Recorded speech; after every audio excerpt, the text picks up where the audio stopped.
हम गायिका मीनू चौहान टैलेंट नगरी के चैनल से जुड़ल सब बिरहा श्रोता और भोजपुरिया भाई लोगन के प्रणाम करत हनी। और आप लोगन के बीच में टैलेंट नगरी के सौजन्य से हमारी सोहर जात बा। उम्मीद बा आप लोगन के पसंद आई। अरे वाह, अगर पसंद आई तो आप लोग चैनल के सब्सक्राइब करब, लाइक करब, कमेंट करब। अरे वाह, और ज्यादा से ज्यादा ये वीडियो के शेयर करब। अरे वाह,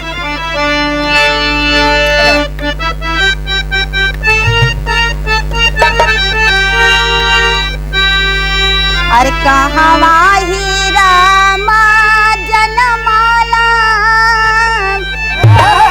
त कहवा कन्हैया जनमे हो। अरे कहवा हीरा जनमाला त कहवा कन्हैया जनमे हो। ए ललना कहवा ही जनमे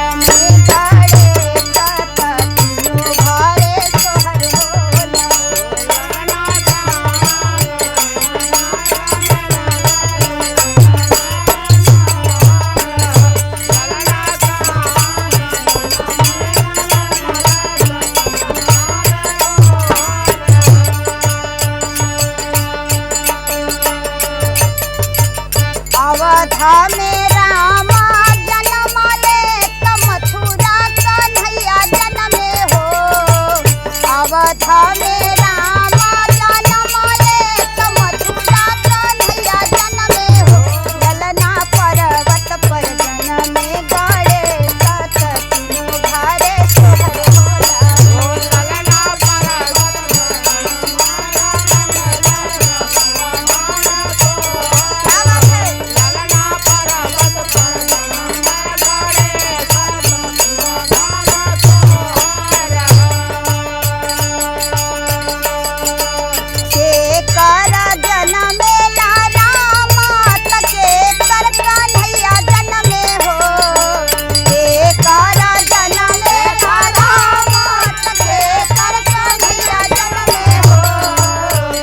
ललना के कर जनमे गड़े सत